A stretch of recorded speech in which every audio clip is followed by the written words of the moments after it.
Benvenuti ad AgriNews, il TG dell'agricoltura a firma di Veneto Agricoltura in collaborazione con CSQA, Bioagro, Intermizzo e ARPAV. Al via il progetto Life VAIA, ossia 6 milioni per la ricostruzione delle foreste. Life VAIA si svolgerà in 5 anni tra i partner i comuni di Asiago e Gallio, ma anche soggetti internazionali tra i quali francesi e spagnoli, al fine di aumentare la resilienza ecologica, economica e sociale degli ecosistemi forestali per affrontare il cambiamento climatico.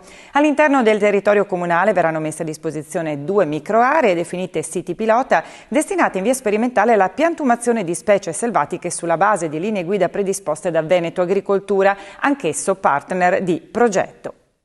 Ed ora vi parliamo della raccolta delle fragole, in particolare delle problematiche fitosanitarie, di come prevenirle e di come contenerle. Noi all'interno di queste aziende seguiamo i disciplinari di produzione integrata della Regione Veneto, andando ad integrare anche con l'utilizzo di insetti ed acari utili. Cosa sono? Sono degli insetti appunto e degli acari che sono dei predatori di alcuni insetti ed acari che a loro volta invece sono dannosi per le colture. In questo caso specifico nella fragola, tra le problematiche principali abbiamo il tripide che crea un imbrunimento del frutto che diventa praticamente invendibile e il ragno rosso che crea un indebolimento della pianta e quindi non si riesce a produrre in maniera adeguata. Questo cosa comporta? Comporta due cose: innanzitutto una riduzione dell'impatto dei fitofarmaci. Nel momento in cui noi li mettiamo nelle condizioni ideali di potersi sviluppare all'interno delle serre, loro danno un'azione diretta in quanto vanno direttamente a predare gli insetti dannosi, ma poi si moltiplicano e sarà la progenie di questi insetti che andrà a colonizzare le serre, che pulendo appunto da questi insetti, da questi acari dannosi. Nel caso specifico della fragola bisogna considerare che il 70% degli interventi che vengono fatti sia di natura agronomica che di difesa sono preventivi per impedire l'insorgere di determinate patologie, in modo da arrivare alla raccolta con meno problemi possibili e fornire ovviamente al consumatore un prodotto che sia qualitativamente e da un punto di vista anche della salute in regola con quello che prevedono le norme previste dalla legge.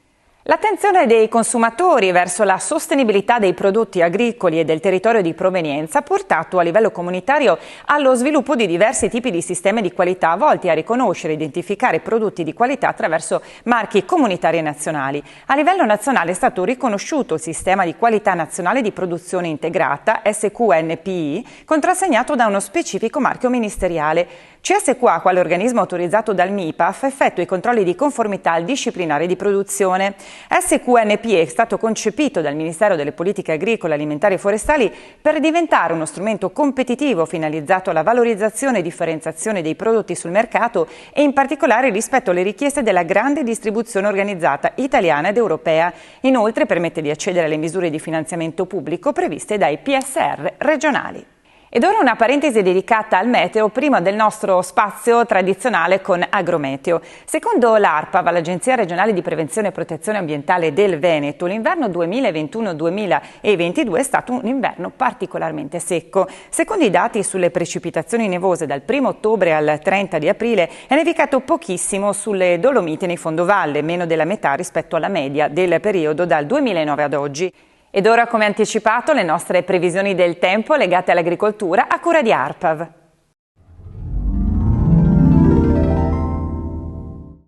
Le temperature ben superiori alla norma degli ultimi 20 giorni hanno favorito lo sviluppo vegetativo delle colture, che ora sono di qualche giorno in anticipo rispetto allo scorso anno. Infatti sono iniziate le raccolte delle varietà di ciliegie precoci. In alcuni casi le piante manifestano un ridotto accrescimento dei frutti e dei germogli, chiara evidenza di stress idrico dovuto alla scarsità di precipitazioni cadute anche nell'ultimo periodo. Per la prossima settimana le piogge continueranno ad essere poco significative e a cadere soprattutto con carattere temporalesco e le temperature resteranno ancora sopra la media stagionale almeno fino a venerdì, quando un possibile ingresso di aria più fresca potrà portare un netto calo termico. Dalla terra alla tavola con i consigli di Alessandro Mazzone, esperto in cucina. Oggi presentiamo una vellutata di patate di rozzo e porri che serviremo con delle cozze mitilla di pellestrina cotte nella maniera tradizionale cassopipa, dei crostini di pane di ezze marinato, farro e segale. Dopo aver precedentemente cotto insieme le patate di rozzo e porri, andiamo a frullare. mettiamo la nostra crema di patate e porri, sopra andremo a sistemare in maniera ordinata le cozze mirtilla, andiamo a terminare per dare un po' di croccantezza dei crostini che abbiamo precedentemente riscaldato al forno, una piccola guarnizione di rosmarino, lime e delle gocce di prezzemolo. A questo piatto oggi mi piacerebbe abbinare, rispetto a tutte le altre volte, un vino naturale, biologico, particolare Riva Arsiglia, un vino che viene ottenuto da vitigni antichi. Grazie dell'attenzione, AgriNews vi aspetta nella prossima puntata.